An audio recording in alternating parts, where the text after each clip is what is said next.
Consenso. A população não concorda com a reforma da Previdência proposta pelo governo Michel Temer. Quando a pessoa ficar mais velha é que vai ficar pior, né? Se aposentar, com uma mixaria dessa, aí velho, onde é que ele vai trabalhar? Onde é que ele vai, qual é o meio de vida que ele vai ter para complementar? Não é justa. Não é justa porque vai prejudicar todo mundo, toda a população. É uma injustiça. Porque eu, com 30 anos de idade,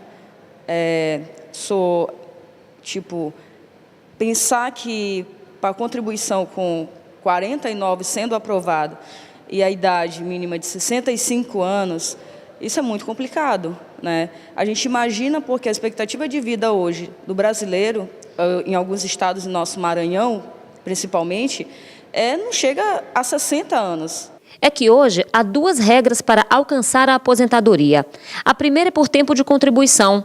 Homens se aposentam com qualquer idade após 35 anos contribuindo ao INSS, enquanto as mulheres precisam de 30 anos sem idade mínima.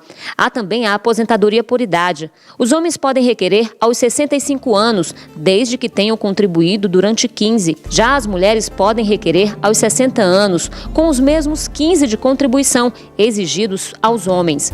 A reforma que está prestes a ser aprovada no Congresso Nacional quer as seguintes mudanças na Constituição. O trabalhador, homem ou mulher, vai ter que contribuir durante 25 anos ao INSS e estabelece ainda idade mínima de 65 para ter acesso ao benefício. E esses fatores precisam ser combinados. Alcançar os 65 anos com menos de 25 de contribuição ou atingir os mesmos 25 anos de trabalho formal antes dos 65 anos de idade não permitirão a aposentadoria. Esta semana, diante de pressões de lideranças políticas, o governo federal teve o primeiro recuo. O presidente Michel Temer anunciou que a reforma da Previdência não vai atingir servidores estaduais e municipais. A justificativa é que a União não pode invadir a competência dos estados e dos municípios. As mudanças são consideradas duras pelo próprio governo. Para este sindicalista, vão prejudicar a grande maioria dos trabalhadores brasileiros. Esse projeto, na verdade, visa restringir ao máximo o acesso dos trabalhadores à Previdência Social, privilegiando especialmente os banqueiros, que são beneficiados com a venda de previdências privadas. Pois com a reforma da Previdência, as pessoas vão ter que trabalhar mais para ter direito a uma aposentadoria integral. Desta forma, um dos principais pontos da reforma inclui a indicação de uma idade mínima, que de 65 anos, tanto para homens como para mulheres, acabando assim com a diferença entre sexos, e também obrigando a cada pessoa a trabalhar até 49 anos para ter direito a 100% da aposentadoria. Além do mais, a reforma visa restringir direitos aos trabalhadores rurais e também o fim das aposentadorias especiais, como dos professores. O governo também quer acabar com o fator previdenciário, o que dificulta o direito à aposentadoria integral, só possível com 49 anos de contribuição.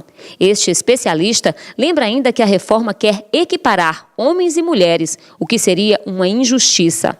Hoje, na atualidade, o homem, para poder se aposentar, ele precisa contribuir somente 35 anos de contribuição e não precisa ter uma idade mínima. Então, aquela pessoa, o homem que começar a trabalhar cedo e conseguir agregar os 35 anos, ele seria beneficiado, na atualidade, com a aposentadoria integral. Ele somente cumprindo os 35 anos de contribuição. No caso dele, já teria uma alteração brusca, porque o governo quer criar uma idade mínima, aumentar para 65 anos de idade, para ele só poder se aposentar quando ele completar 65 anos, e automaticamente ele teria que ter, no mínimo, 25 anos de contribuição. Sendo que isso não garante a ele aposentar de forma integral. Porque, por exemplo, hoje, na realidade, ele, para poder se aposentar integral, ele precisa só ter os 35 anos e aposenta integral. Com a reforma, além de ele ter uma idade de 65 anos, para ele poder aposentar integral, ele tem que ter, no mínimo, 49 anos de contribuição. Ou seja, para ele ter aquela aposentadoria integral que todo mundo sonha. E o impacto se torna muito maior ainda para as mulheres, porque as mulheres elas têm uma redução de tempo. O tempo de contribuição das mulheres são 30 anos de contribuição. E não tem idade mínima, na realidade atual. Com a PEC, com a reforma, ela automaticamente vai ser equiparada ao homem, ou seja, a mulher também teria que ter 65 anos de idade, e esse tempo mínimo também de contribuição de 25 anos. Ou seja, eles já iriam equiparar o homem e a mulher com a idade, e automaticamente um tempo mínimo de 25 anos. Ele esclarece que as mudanças são necessárias em alguns estados brasileiros, mas o Nordeste será a região mais penalizada. A expectativa de vida do maranhense, por exemplo, é de apenas 70 anos, a menor do país. O governo informa muito a questão da expectativa de vida do brasileiro. Só que no Brasil, as regiões do país são diferentes. O Norte e o Nordeste é a região mais pobre do país, e o índice de desenvolvimento humano aqui é menor. Ou seja, a expectativa de vida é menor dos nordestinos e dos nortistas. Por exemplo, no Maranhão a expectativa de vida de um trabalhador aqui é de 70 anos de idade. Aí você imagina como é que uma pessoa vai ter que esperar 65 anos, praticamente o governo vai obrigar ela só a receber 5 anos, porque a expectativa de vida dela é 70 anos. Hoje, o texto se encontra na Câmara Federal, sendo analisado por uma comissão de 37 deputados. O Congresso quer votar a reforma ainda neste semestre.